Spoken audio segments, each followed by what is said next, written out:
Y ya saben, son las 6:06 de la tarde, hora argentina de un viernes, con un plan, todos ustedes que están del otro lado ahora viéndolo en vivo y los que lo estén viendo luego de manera asincrónica, que es imperdible, con un título que ya uno se pregunta si no se queda viejo. Lo pusimos hace una semana cuando arreglábamos con Roberto Kachanowski, economista, marca registrada. Ustedes lo ven, lo leen, lo escuchan. Realmente una de las personas que más sabe para poder entender de la economía y para poder entender de la economía argentina. Le poníamos de título, decíamos, Argentina en crisis, una cuestión que no parece ser demasiada novedad. Y le agregábamos, ¿se puede evitar el estallido económico? Y la pregunta uno no sabe si ya no llega tarde también. Roberto Kachanowski del otro lado para acompañarnos, para ayudarnos a desandar un poco el camino. Roberto, qué placer tenerte aquí en este evento de Fundación Libertad con nosotros y con la gente del otro lado.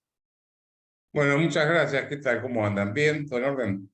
Todo Bueno, en orden, Roberto. Si te parece, arrancás vos contándonos un poco tus pareceres en estos primeros minutos de la conversación y luego siéntanse libres de ir sumando preguntas allí en el chat para ir departiendo en conjunto.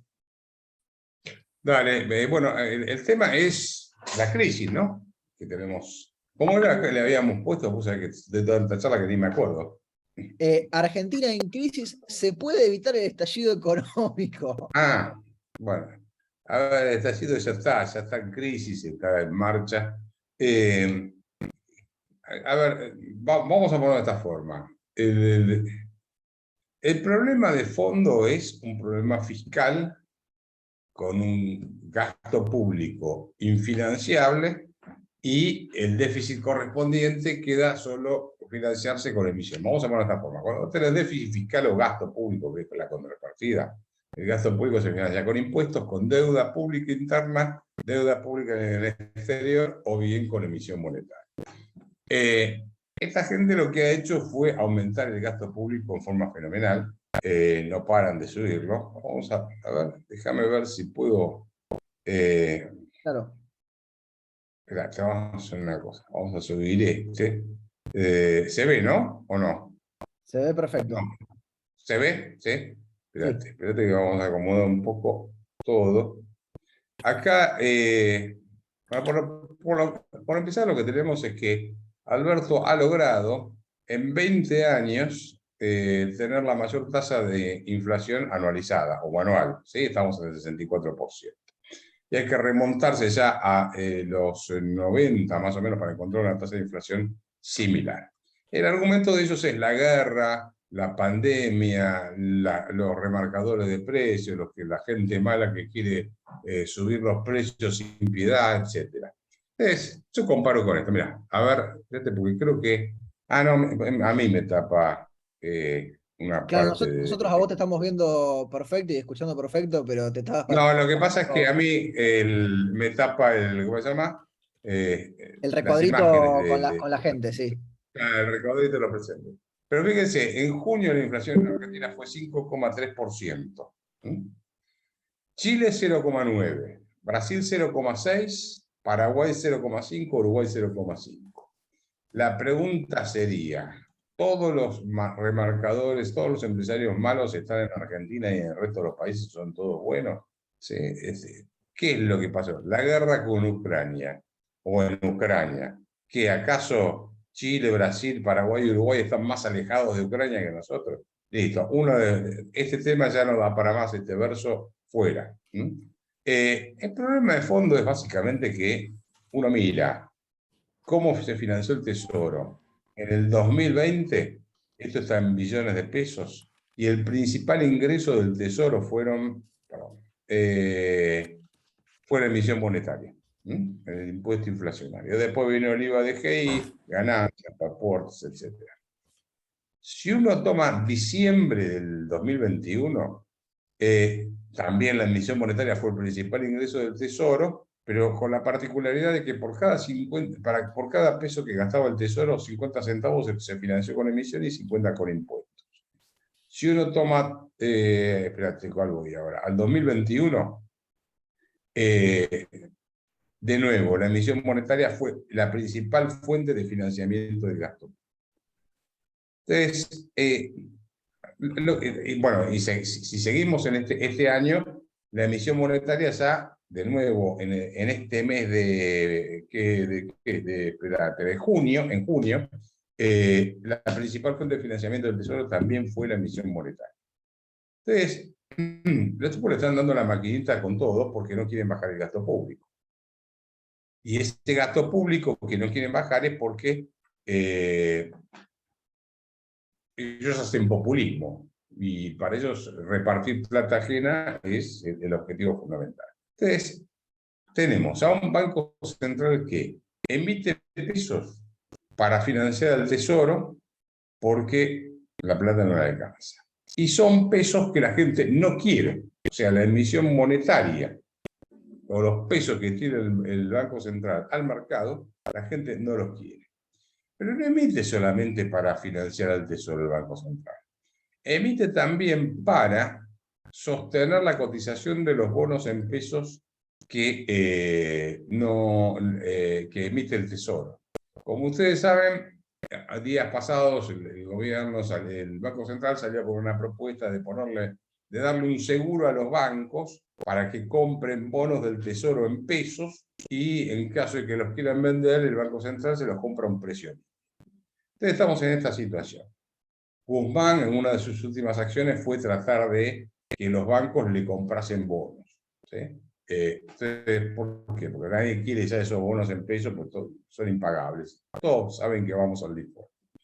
Ahora, ¿en qué situación ridícula estamos? Tenemos a un banco central que emite pesos que la gente no quiere para financiar el tesoro y emite pesos que la gente no quiere para comprar bonos que el mercado tampoco quiere. O sea que esto, digamos, es totalmente disparatado. Vamos a ponerlo de esta forma. El tesoro está colapsado, no le alcanza la plata para nada.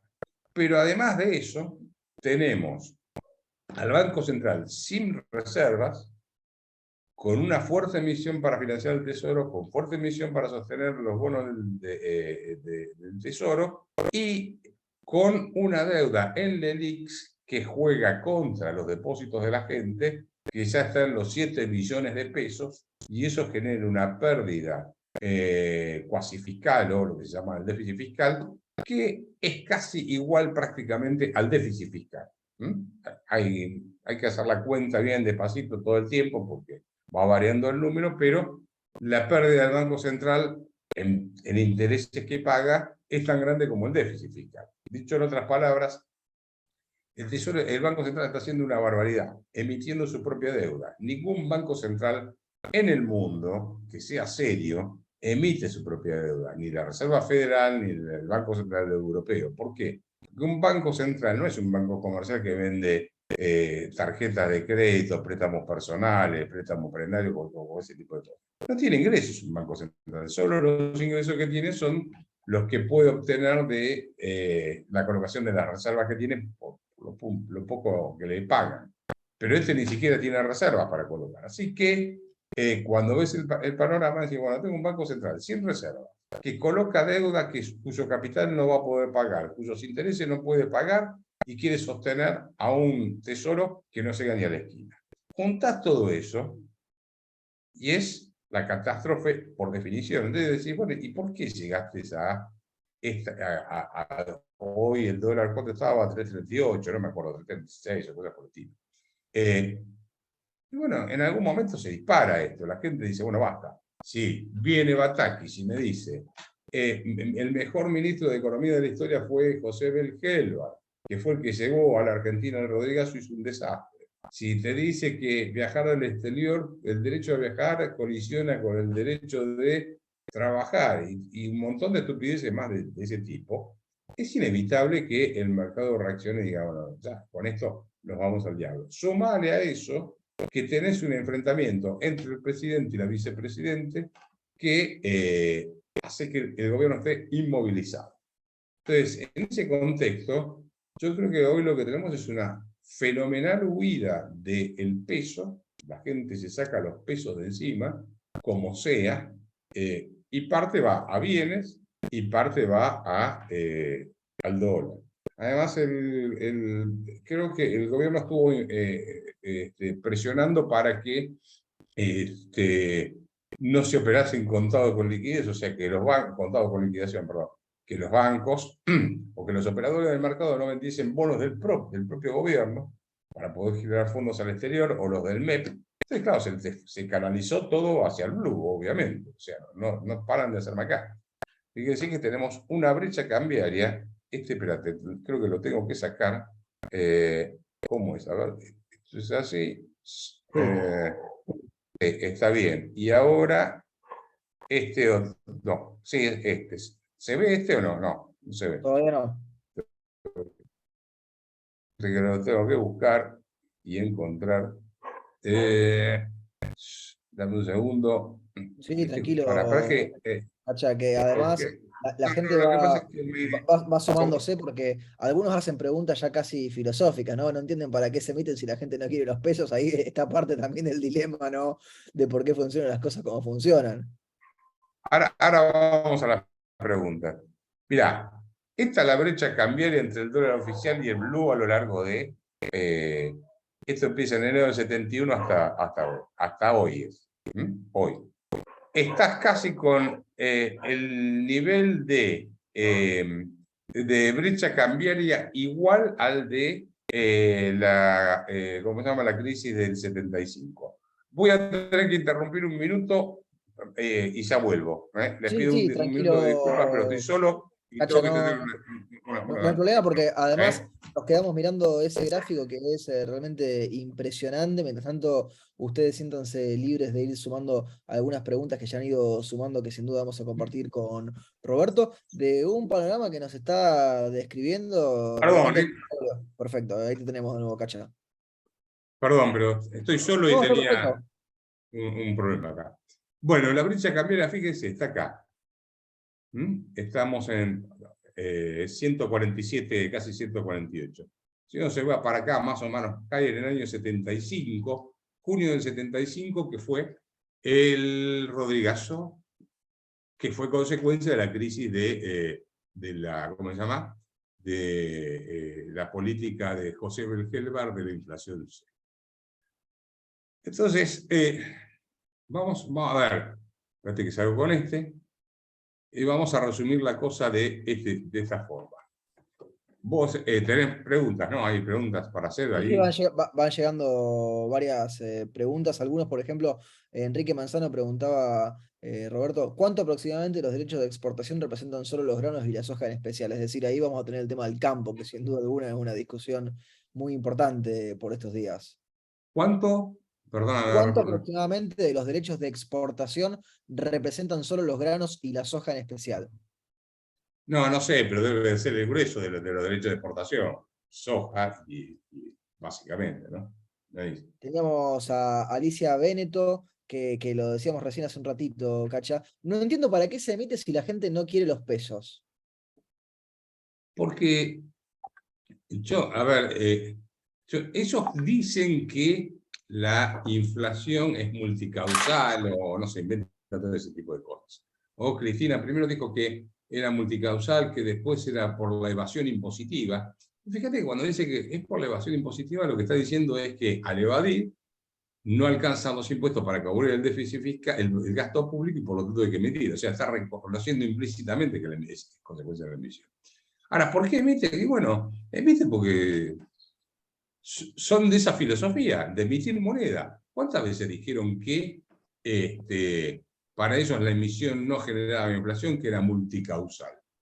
Entonces, la verdad es que habría que preguntarle a ellos por qué emiten si la gente no quiere los pesos que están emitiendo.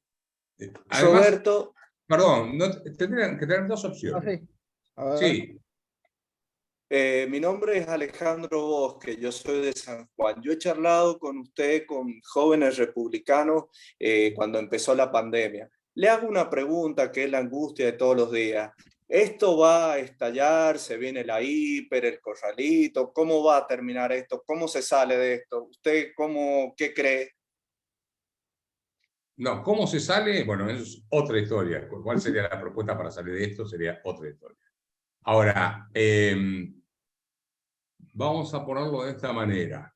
Yo creo que ya la crisis es una mezcla de crisis política con crisis económica, o la crisis económica es la emergente de una crisis política.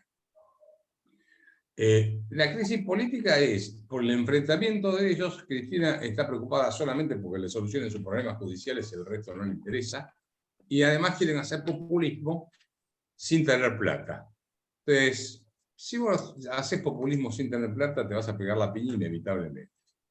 Yo creo que va a ser muy difícil evitar un plan Bonex o algo parecido, porque esa deuda de 7 billones de pesos de LELIX que juegan contra los depósitos de la gente, más los intereses que devenga, es impagable.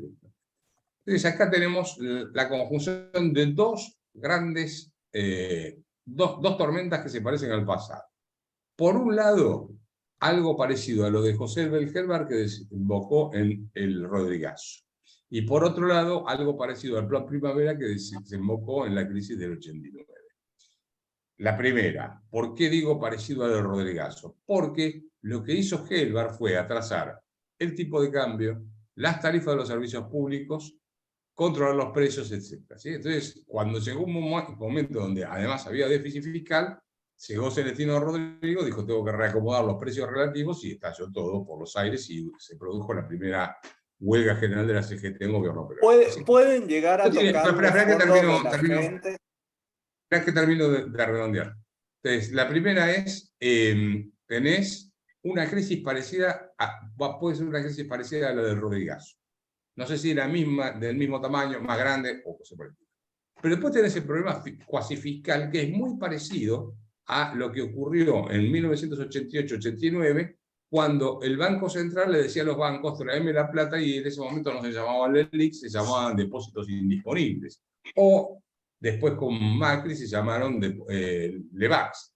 Entonces, tenés la misma historia, tenés los dos problemas ahí dando vuelta, y en algún momento te estallan. Si se juntan las dos tormentas, bueno, esto va a ser una catástrofe.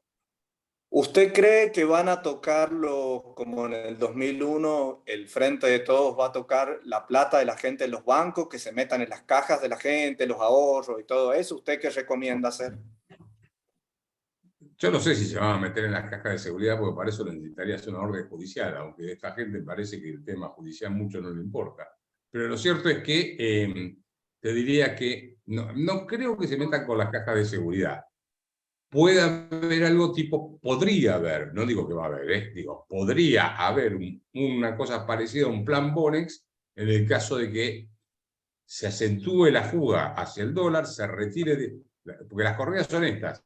Se dispara el dólar, la gente tiene miedo, saca los depósitos de los bancos, y al sacar los depósitos de los bancos, cuando va al banco, el tipo del banco dice, pará, espérate que tengo esto en la ventanilla, le dice al Banco Central, che, toman la LELIQ, dame los pesos, y el Banco Central no tiene los pesos, tiene que emitirlos. Y si emite los pesos, depende del nivel de la corrida, genera una llamarada inflacionaria o hiperinflacionaria, con lo cual ahí tienen que elegir entre bancarse la llamada hiperinflacionaria o bien un plan Bonex, una de dos, si se da la corrida financiera. Le agradecemos ahí a Alejandro. Con lo cual, hoy tener plata en un banco es un riesgo. Fuerte y claro en esa declaración. Seguimos tomando preguntas, Cacha, que las van poniendo ahí en el chat, por favor. Hay algunos que hacen una pregunta, yo la recompaso un poco porque vos los has aclarado muchas veces y poca gente, más que los Kachanowski, entienden de dolarización en la Argentina, con libros escritos en la familia incluso y tratándolo desde hace años. Te preguntan por la opinión de la dolarización. Algunos lo marcan con otros nombres, no viene al caso, pero digo, ¿cuál es tu opinión de la dolarización, Cacha? Que yo lo he dicho varias veces, pero digo, para actualizarlo a 2022. A ver, en el año 2018 y en el 2019 hicimos debates en UCEMA, auditorios repletos con Jorge Ávila, que también fue uno de los primeros en escribir sobre dolarización, y Alejandro Estrada, que él ya debatía el tema de dolarizar la economía argentina en fines de los 80, antes de los 80, recuerdo que fuimos un programa de Mariano Grondona los dos y él ya hacía la propuesta.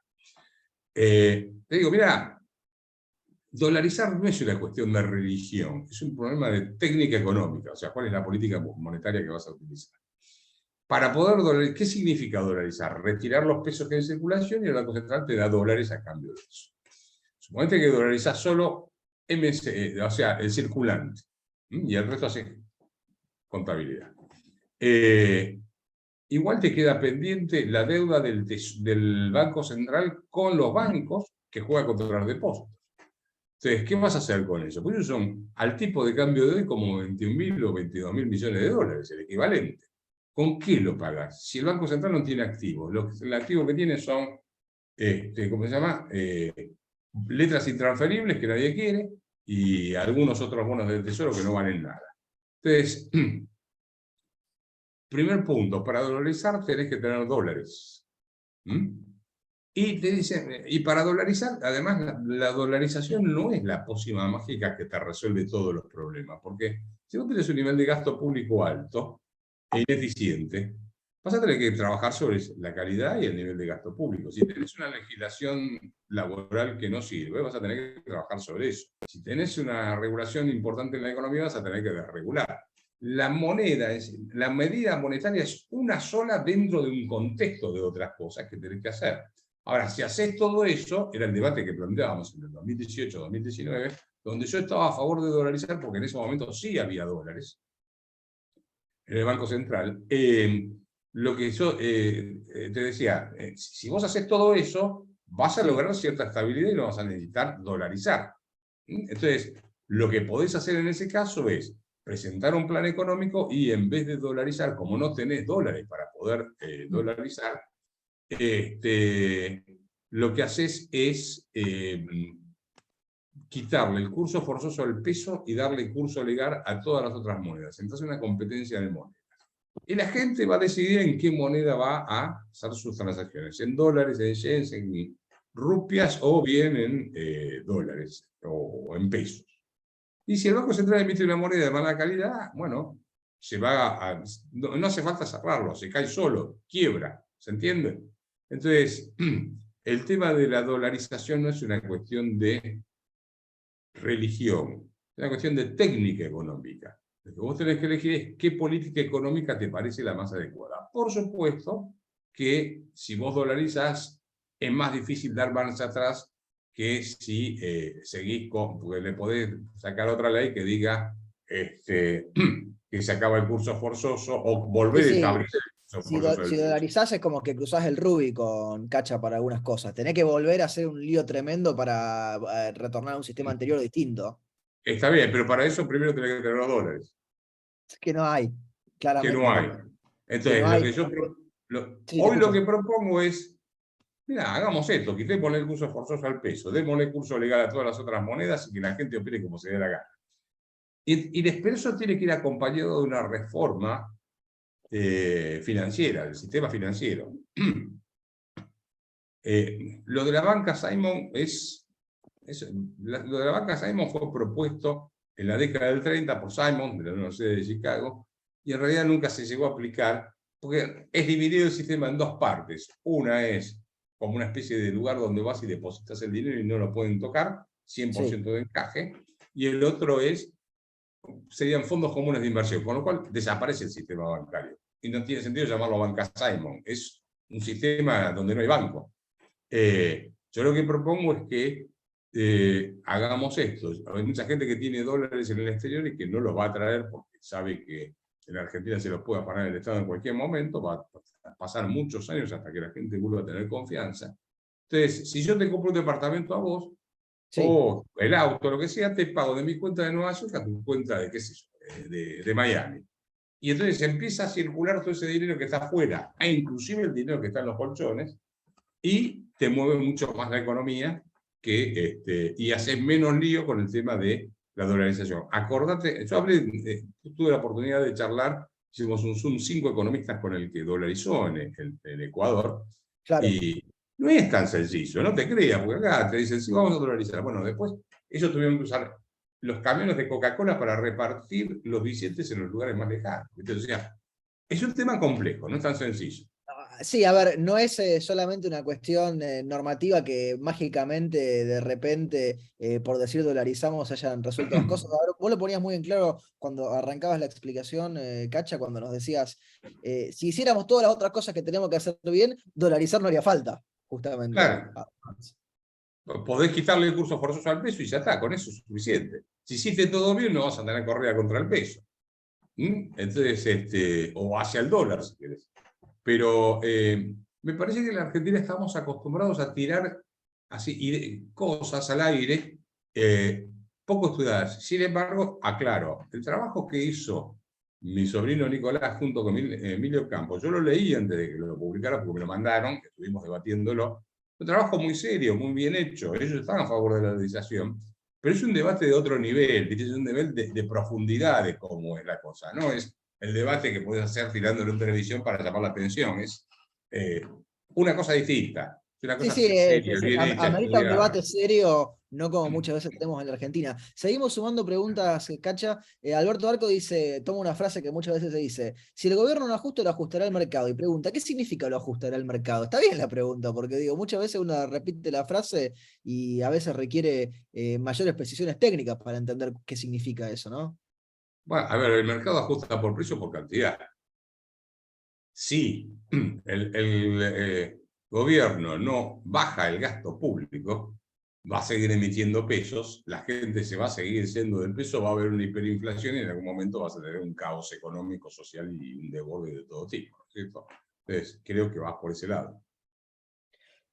También tenemos acá Fernando Mascareñas de pregunta, Roberto, si tuvieras que recomendar una medida a la ministra de Economía, Batakis, ¿cuál sería esa medida? Una sola que le pudieras recomendar para que hiciera. No, le recomendaría que se vaya. Pero claro, a ver, primero que no es una medida. Esto lo debatimos con un grupo de economistas y dijimos, ¿cuáles son las medidas mínimas que tiene que tomar Argentina para poder salir de la crisis? No te digo el óptimo que yo quisiera, ¿sí? Sino las mínimas, las que vos no negociarías. Y no entra ninguna en la cabeza de Bataki. Proponemos una reforma monetaria más o menos del estilo que te estaba hablando, desregular la economía, hacer una reforma laboral, reforma del Estado en tamaño y calidad de gasto público, reforma impositiva, incorporar la economía argentina al mundo y transformar los planes sociales en trabajo, que ahí hay otra propuesta muy concreta que tenemos hecha. Entonces, vos tenés que anunciar todo junto y tenés que tener atrás de respaldo como economista una coalición política que te dé el respaldo político para llevar adelante eso. Entonces, Bataki no tiene ni respaldo político, ni tiene plan económico, y tiene una ensalada bárbara de economía en la cabeza. Así que no le puedo hacer ninguna recomendación más que decirle, mira, tomátela porque vas a ser sapo. Estuvo ahí muy interesante eso, Cacha, de la ensalada económica en la cabeza, porque una de las primeras declaraciones fue cuando le preguntaron, por ejemplo, a López Murphy por Batakis, que había sido alumna de él en La Plata, él dijo, muy bien educada, muy mal aprendida, es decir, no tiene claridad conceptual Batakis para realmente atacar los problemas. No digo el acompañamiento político, eso ya es aparte, pero digo, en lo económico tampoco tiene claridad conceptual, vos que podés opinar perfectamente de lo económico. A ver, yo creo que yo no sé si está bien aprendida, porque si hubiese aprendido bien no estaría diciendo las cosas que dice, ¿no? No, no, muy bien educada, muy mal aprendida. Es decir, tuvo buenas Ah, chances de aprender, pero no aprendió nada. no, evidentemente no. Mira, yo creo que la cosa debe haber sido así. Ella trabajaba en el Ministerio del Interior, creo que con Guado de Pedro, una cosa por el estilo. Y se le fue Guzmán, la renunciaron, estaban buscando a alguien que se siente ahí, no encontraban a nadie. Y cuando estaba saliendo del edificio, dije, ¿dónde va Batakis? A mi casa, venga para acá, jure como ministro que tiene que jurar. Porque es lo que hay, no tenés otra cosa. ¿Quién vas a conseguir un tipo serio, con trayectoria y con prestigio, que se siente en el sillón de ministro de Economía con Alberto Fernández, La Cámpora y Cristina Kirchner atrás? No vas a conseguir a nadie serio que te pueda sacar esto adelante. Con este grupo de gente, digo, ¿no? Esta rumpla.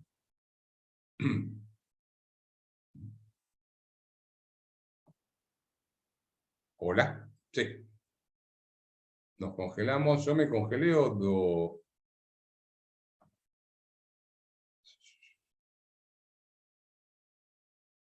Se me ¿Me había un segundo de escuchan? conexión, te decía, sí, te decía, Cacha.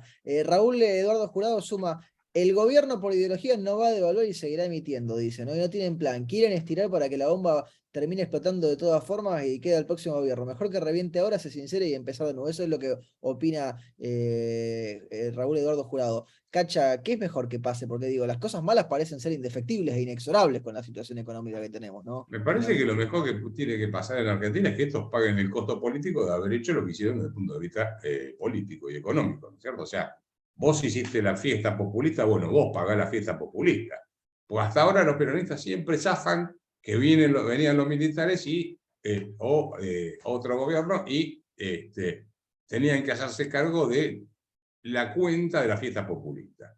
Y ahora ellos tendrían que seguir hasta pagar la fiesta populista o pagar el costo político de haberlo hecho lo que hicieron.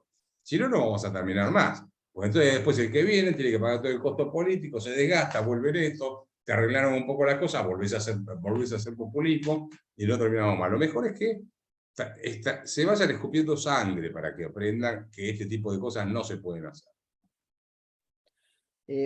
Cacha, hay una discusión muy interesante que se va dando entre los economistas hoy por hoy en la Argentina. Vos hablabas un poco ahí cuando te preguntaban antes por la hiperinflación. Y hablabas también, ¿no?, de la fenomenal huida del peso, porque lo contabas como estabas exponiendo, de que se va a bienes, se va al dólar, pero hay una velocidad en la circulación, el efecto papa quemada, que nadie se quiere quedar con los pesos, con los billetes del Monopoly, y lo gastan en lo que sea o tratan de resguardarlo en lo que sea, estoqueándose o lo que fuere. Sí. Hay algunos que marcan que no estamos en condiciones de una hiperinflación, porque para una hiperinflación tendríamos que querer cero el peso, es decir, básicamente que ya directamente ni operemos en pesos. Eso dicen algunos economistas. Otros marcan que lo que vamos es a una escasez monstruosa en básicamente todo lo que pueda escasear, ¿no? ¿Cuál es tu imagen con respecto a eso? Bueno, No, no hay una... A ver, hiperinflación no es a partir de tal número, de tal tasa de inflación, es hiperinflación. Es cuando, como decías, el peso prácticamente se deja de usar, ¿sí? Y lo que vos ves hoy, en términos de... Yo no te diría que es igual a la inflación o la hiperinflación del 89 cuando terminamos con ¿cómo se llama? El plan primavera. Sí. Que ahí fue 4.000 y pico % en el año la inflación. Yo no sé si vamos a llegar a ese nivel. Tendría que pensarlo un poco más. Todo depende también del volumen de emisión monetaria que hagan, etcétera, ¿no? Pero lo que vas a tener es una velocidad en la velocidad de ajuste de precios similar a las de la hiper. En la hiper, ¿qué pasa? Te ajustan los precios a la mañana y a la tarde te cambian los precios y te van aumentando todo el tiempo.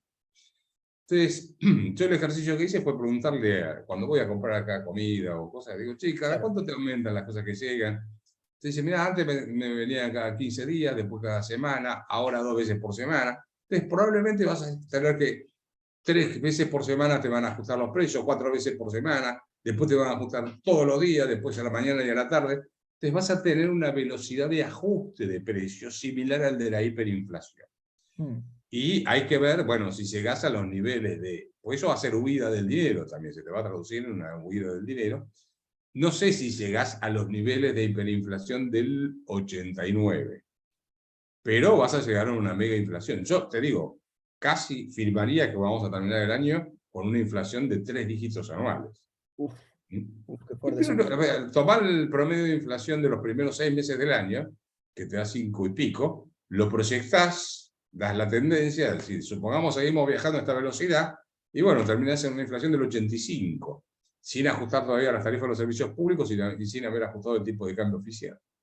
Además, vas a estar en una combinación perfecta, como una tormenta perfecta. Se te juntan 3 cosas. Emitís moneda. Cae la demanda de moneda. La gente no quiere tener moneda. La lata de atún que iba a comprar la semana que viene, la compro ahora, porque la semana que viene los pesos que tengo ahora no me alcanza para comprar la lata de atún. Y tenés menos bienes y servicios ofertados en la economía, porque faltan dólares para comprar insumos y producir. Te juntás todo eso. Es más, yo como, si soy comerciante, saco de la estantería, suponete que, no sé, tengo una ferretería, saco una caja de tornillos, la vendo. Sí. Y con los pesos que me dan, ¿puedo reponer esa caja de tornillos? Por ahí cuando voy a reponer no me alcanza. Si no me alcanza, perdí parte de mi stock de capital, entonces tengo que cubrirme. Ahora, el tipo que me vende los tornillos hace el mismo razonamiento. Para vender los tornillos, estos tengo que comprar insumos. ¿Me van a dar los insumos o me lo van a dar a un precio más alto? Porque si no a un precio más alto, pierdo mi capital de trabajo. Te vas todo para atrás y bueno, llegas a la conclusión de que vas a tener dos problemas. Gente que se va a refugiar en mercadería, no perecedera, gente que se va a refugiar en el dólar, falta de bienes, por la ausencia de dólares para producir, moneda que se emite y baja y caída en la demanda de moneda. ¿Tenés? ¿Viste la tormenta perfecta que agarra el barco con 3 tormentas? Bueno, más o menos eso. Le damos la palabra a un segundo a Tono Fontana que lo pide. Por favor, tratamos de mantenerlo breve y le activamos el audio. A ver si ahí tiene para preguntar. Ahí le pedimos solicitar para reactivar audio. ¿Puede? Ahí sí, Ahí ahora tiene. creo que sí. Bueno, buenas noches a todos. José Antonio Fontana soy yo. Y la conclusión a la que se puede llegar me parece que yo lo miro esto desde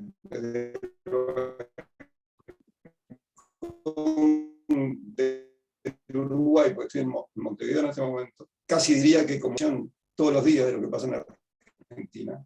Parecería estar llegándose al final de un ciclo. Esa es la sensación que da. Un ciclo que empieza con Perón en la década del 50, pero un Perón que agarra una Argentina riquísima, cortado, ¿no? con una abundancia de reservas enormes. Y a lo largo de todas estas décadas se ha logrado asimilar de alguna manera un populismo permanente que tuvo muy pocos momentos de interrupción. Y llegamos a este punto en el que el país se está manteniendo con la emisión. O sea, lo que circula es aire. Esa es la realidad. Todas las diferentes teorías económicas y las diferentes perspectivas que se trazan desde el punto de vista económico son muy sólidas y son muy válidas, pero hay un drama social en el medio de esto que está tocando fondo. O sea, mucha de esa emisión, buena parte de esa emisión, está siendo dirigida al pago de subsidios a gente que es la que nutre de votos o de piquetes o de manifestaciones al propio gobierno que emite. O sea, ya no se trata de achicar el Estado, se trata de que hay un sector de la sociedad que vive de esa emisión, que no se puede sostener si no la recibe, pero al mismo tiempo lo que recibe ya no le va a alcanzar para nada. Y trabaja de eso, declara que trabaja de eso. Entonces, yo creo que de las cosas que dijo Kajanowski, la más importante es el poder darle a esa gente trabajo, justificar su subsidio, que lo va a tener que seguir recibiendo con ¿Podemos llevar trabajo. a Fontana, por favor, que además se corta un poquito? No sé, bueno, la idea es esa, que la única manera de evitar el gasto público es terminar con el costo del Estado. Esa es la realidad. Y el Estado se achica o se funde, no tiene otra alternativa. Esa es el fondo del tema. Y para mí el cierre del ciclo es el riesgo del drama que se va a generar social, que va a ser más grave que el económico si no se empiezan desde ya a analizar la forma de solucionar. Muchas gracias. Sí, coincido. El problema también es que hay oferta de populismo en Argentina, porque también hay demanda de populismo, ¿no es cierto? Porque si no, no puedo vender el populismo, tiene que haber demanda. Hoy en Argentina pasa por la ventanilla del Estado a buscar un cheque todos los meses 25 millones de personas. Y trabajan en el sector privado, trabajamos en blanco 6 millones en relación de dependencia, después entre los autónomos que somos y algunos, ¿cómo se llama? Monotributistas, digamos 7 millones de personas. Es inviable la Argentina de esa manera. Entonces, acá lo que se creó, el debate da para cuándo, a partir de qué momento la Argentina entra en esta crisis, etc. Lo que pasa es que en la Argentina se instauró la cultura de la dádiva y se eliminó la cultura del trabajo. Entonces, en vez de el país, Argentina se construyó con la cultura de trabajo, inmigrantes que venían a laburar. Y acá quieren construir la Argentina con planes sociales y con empleo público, que es lo único que crece de empleo. Entonces, el tema va a ser, obviamente que es delicado, pero yo creo que la crisis puede llevar a que si una coalición política le da respaldo a un buen equipo económico que tenga muy en claro el plan, sepa transmitir la herencia recibida y las medidas que hay que aplicar y cómo va a ser el curso de la cosa, yo creo que se produce un shock de confianza que puede llevar a que la Argentina se recupere, creo.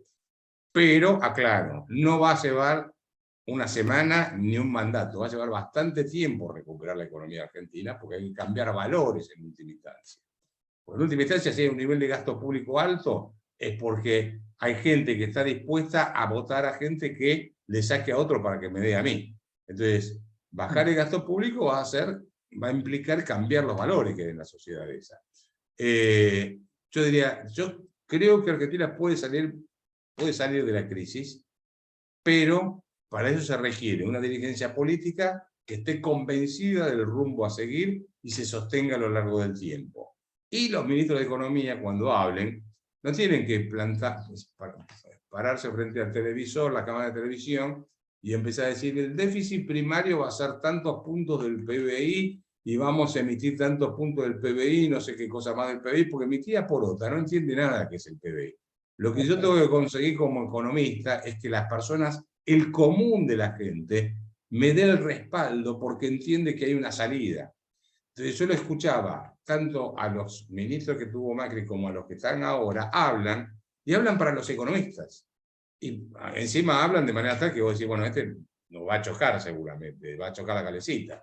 Pero entonces el punto es, acá hay que ser docente cuando se transmita un plan económico. Y voy a dar un ejemplo rápido para que se entienda de lo que quiere decir, aunque no es el ideal, quiero que se entienda, el mensaje es este. Alfonsín venía muy mal para las elecciones de medio término del año 85 con Grispun como ministro de Economía. Lo saca, lo pone a Surruil, hacen el plan austral, se presenta muy bien, se vende muy bien el plan, y generó un shock de confianza de tal manera que le permitió ganar las elecciones de medio término y mejorar su situación política y transitoriamente económica. Después, como el plan no era consistente, tenía era heterodoxo con algo de anuncios ortodoxos, era una mezcla.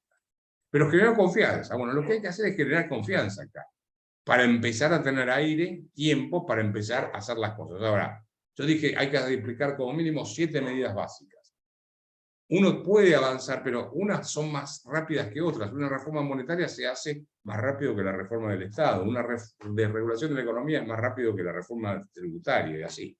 Entonces, lo que hay que hacer es anunciar, pero mostrar que se está avanzando en ese sentido. Y yo creo que ahí se puede tranquilizar mucho la cosa y empezar a crecer en algún momento. Ahora, atraer inversiones va a llevar tiempo, como va a haber que demostrar que se sostiene eso a lo largo de los años.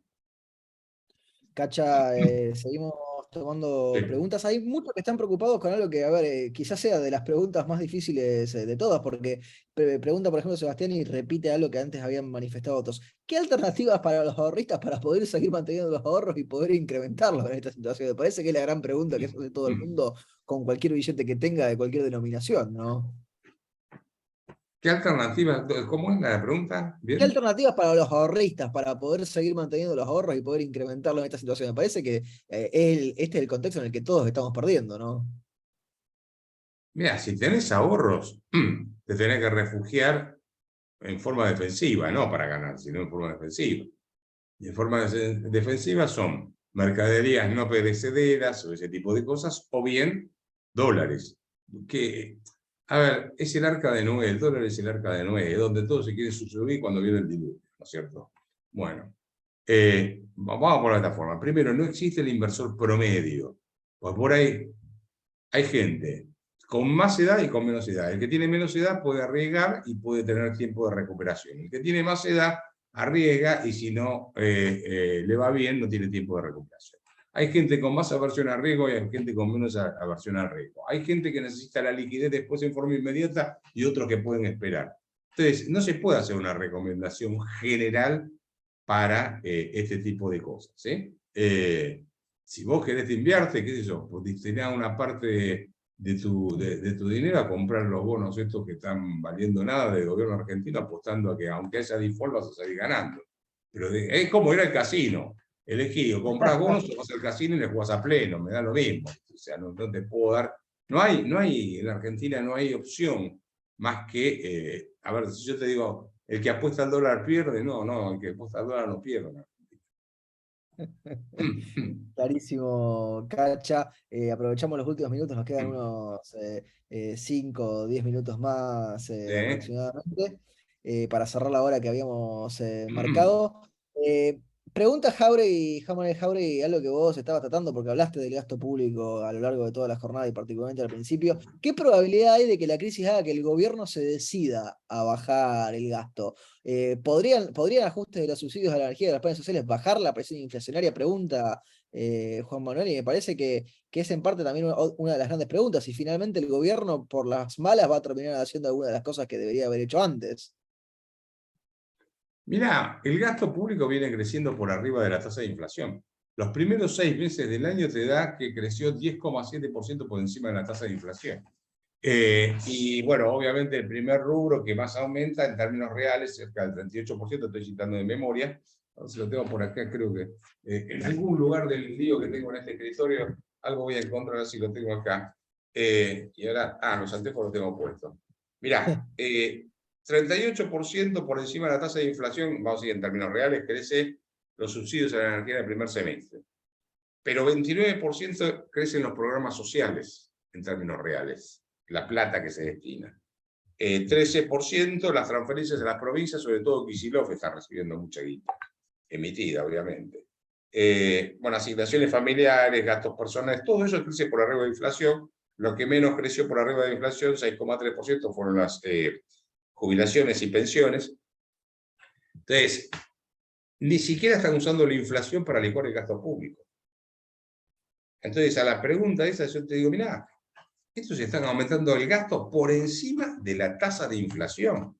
Están aumentando el gasto público, no están haciendo la gran Dualde, están haciendo la inversa. Entonces, yo no creo que esta gente vaya a tener la más mínima intención de bajar el gasto público. Sí te puede bajar algo si subís las tarifas de los servicios públicos y vas a tener menos costo de subsidios económicos. Pero te está desparramando un montón de plata en los planes sociales. Ahí, cuando lo mirás desagregado, aumentaron 200% en un año, o de mayo contra mayo, digamos, ¿no? O junio contra junio. Se disparan fenomenalmente los planes sociales. Están repartiendo plata a lo bestia.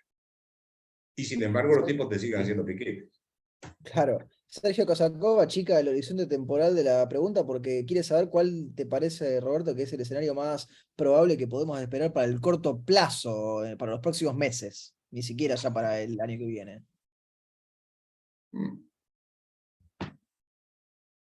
¿Cuál es el escenario? Yo no sé si va a durar... primero va a ser una crisis económica más aguda. Esto recién empieza, creo. Dudo que Alberto Fernández pueda terminar el mandato, así como está. Dudo que Cristina Kirchner quiera hacerse cargo de la presidencia, donde no va a poder hacer populismo porque no tiene plata. Y va a tener que pagar todo el costo político, se va a recibir todas las trompadas del lío que va a tener que hacer. Entonces, yo no descarto un escenario en el cual renuncien los dos. Ojo, esto es una especulación que por ahí no incluso todas las variables, porque hay que ver cómo son las necesidades judiciales de Cristina, ¿cierto? Pero no descarto el escenario de la renuncia de los dos, buscar siempre encontrás algún tipo que por algunos pesos está dispuesto a inmolarse y hacer el trabajo sucio, y que ajuste los precios relativos, se llamen elecciones anticipadas, y bueno. Ahora, lo que pasa es que hay un problema con las elecciones anticipadas. Porque, si suponete que hacen las elecciones anticipadas, no sé, en noviembre, marzo del año que viene, y gana Juntos por el Cambio. Sí. Yo, si fuese presidente elegido, es decir, bueno, pero pará, yo quiero que la composición de las legislaturas quede como va a quedar en diciembre. Eso pasó en el 89, cuando Alfonsín renuncia, antes, Menem le dice, bueno, sacame legisladores del Congreso para que la composición quede como tiene que quedar en diciembre, asumí anticipadamente. Y bueno, y el radicalismo cumplió. Ahora, yo te pregunto a vos, ¿vos negociarías de palabra con el kirchnerismo de que te van a sacar los legisladores hasta el fin del mandato? ¿Quién le cree la No, palabra no, a este no, tipo? no. Entonces estás en un problema Pero institucional que no es menor. Por eso me ni resulta media. difícil dar una respuesta. Ni media palabra porque digo, el panorama que nos has descrito, algunos lo ponían en el chat a lo largo de la conversación, Cacha, como apocalíptico Pará, y probablemente nos quedemos cortos, ¿no? Sí.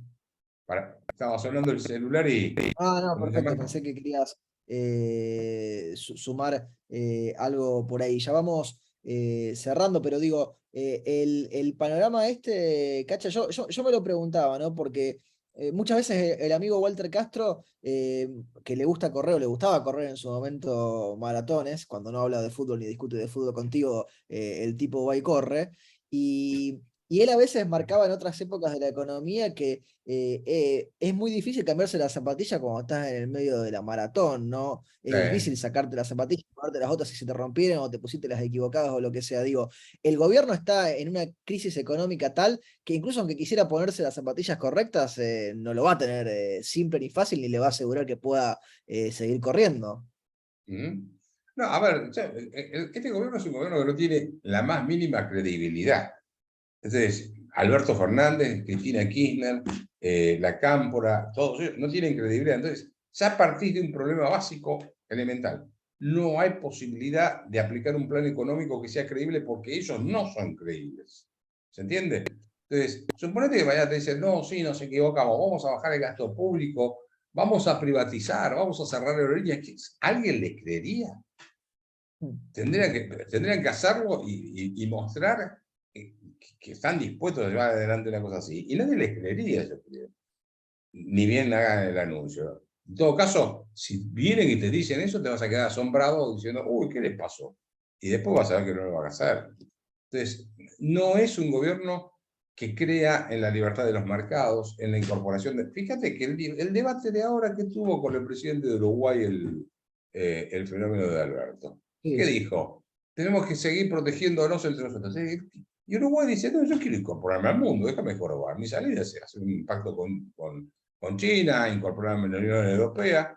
Y él sigue con la política de quedarse encerrado, una economía cerrada, vivir con lo nuestro, etc. No está en la cabeza de ellos ese tipo de cosas. Cacha, llegamos a la hora. Primero agradecerte por el tiempo que te has tomado. La gente sin duda ha estado siguiéndolo con atención toda esta hora. La última línea, el último que quieras decir antes de que cerremos hoy. Primero, obviamente, agradecerte de nuevo porque te hayas sumado a este evento de Fundación Libertad. No, bueno, les agradezco la invitación y creo que, bueno, vamos a trabajar a ver si construimos algo liberal para poder cambiar esto. En eso estamos trabajando. Vamos a ver si sale. Pero lo que sí creo es que las chances de aplicar políticas liberales en el futuro de Argentina están dadas. Se puede. O sea, hay muchas chances. Pero tiene que hacerlo gente que tenga la trayectoria y el prestigio y el conocimiento de estas cosas, ¿no? Vamos a ver si funciona. Así que ánimo y se viene un fin de semana movido probablemente. Ojalá que así sea con la primera parte, lo del fin de semana movido, lo separo para que no quede, ojalá así sea pegado con el fin de semana movido. Te agradecemos muchísimo, Roberto. La gente también así lo hace en el chat del otro lado. Lo teníamos a Agradezco a Roberto todos. Cac. Buen fin de semana para todos y hasta la próxima. Chao.